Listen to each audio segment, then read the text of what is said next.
কে? আরে বাইরে আসো।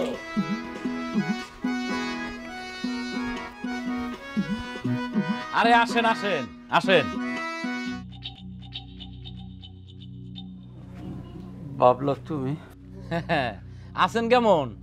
আছি তো আলহামদুলিল্লাহ ভালোই। ভাই পাঠাইছে জমির দখলটা ছাইড়া দেন। দেখো, আমি রশিদুল ভাইয়ের হাত জোড় করে কতবার অনুরোধ করে কইছি যে এই জমিটা তার শ্বশুরে আমার দিয়েছিলেন পুরস্কার হিসেবে, তো ওইটুকু জমি তো আমি চাষবাস করে খাইতেছি। পুরস্কারের জমি আমার কাছে আছে, এটা তো আমি দখল করে রাখি নাই।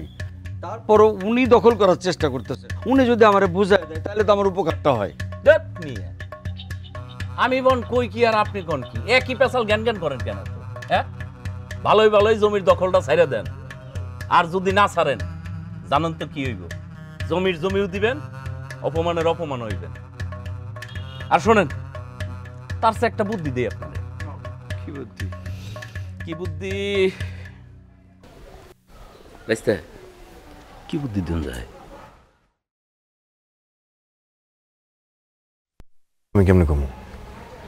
ওই এর একটা মেয়ে আছে, ওটা বিয়ে করলে জমিও আমার মেয়েও আমার, দুইটাই আমার হয়ে গেল। ঠিক আছে, মুরব্বি তো বিয়ার কথা বলতে হইতেছে না। মুরব্বি পাইছি বুদ্ধি। হ্যাঁ হ্যাঁ, ঘটনা হইল কি, আপনার মায়েরা আছে না, আপনার মায়েরারে আমার সাথে বিয়া দিয়ে দেন। তাইলে মনে করেন যে আপনার মায়াটাও সুখে রইল আর আপনার জমিটাও পাইয়া গেলেন। বুঝলেন না বিষয়টা? কিছু বলার নাই, লাগবো না ওইসব। আপনার সাথে আমার মায়ের বিয়ে দিব না। মিয়া, সমস্যা কি আপনার?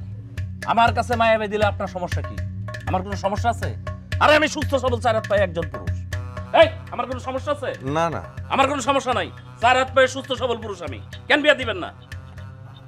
আর রহিস ভাই যদি জানে তার ফ্যামিলির লোকরে আপনি অপমান করছেন, তাহলে আপনার কাটতেছে একদম। কাকা কাকা কাকা আপনি বাদ দেন, আমি দেখতেছি, আপনি বাড়ি যান। আমি বুঝতেছি বিষয়টা। কেন তুই যাবি না? আরে এতদিন পরে এই গ্রামে আইলাম, আমার এক বন্ধু আছে, আল্লাহকে একটু দেখা সাক্ষাৎ কইরা আমি সন্ধ্যার মধ্যে আয়া পড়ুন। কাকা আমি কথা কইতাছি, আমি বিষয়টা দেখতেছি। বুঝা বুইরারে ভালো করে বুঝা। কাকা পরিস্থিতি তো সব বুঝলেনি, মানে কিছু তো করার নাই এখন, বুঝছেনই তো, সব কিছু ম্যানেজ করতে হইব। তুমি নয়ন না? বাবা, আমি তো প্রাইমারি স্কুলের টিচার ছিলাম। তোমার নানার সময় এক ব্যাচ সমস্ত ছাত্র বৃত্তি পাইছিল এই স্কুল থেকে। তোমার নানা খুবই খুশি হয়ে পুরস্কার হিসেবে এই জমিটুকু আমার দিয়েছিলেন। তখন তুমি খুবই ছোট ছিলা, তুমি নানার কোলেই ছিলা তখন।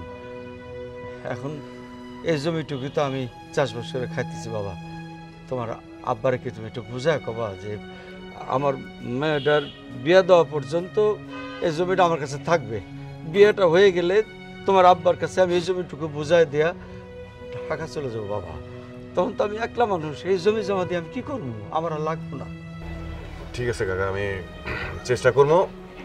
আপনি আপনার মায়ের একটু তাহলে তাড়াতাড়ি বিয়ের শাদী দেওয়ার ব্যবস্থা করেন। আর দেখলেনি তো কাকার কি অবস্থা, নাইলে বিপদ হয়ে যাবো, বুঝছেন না?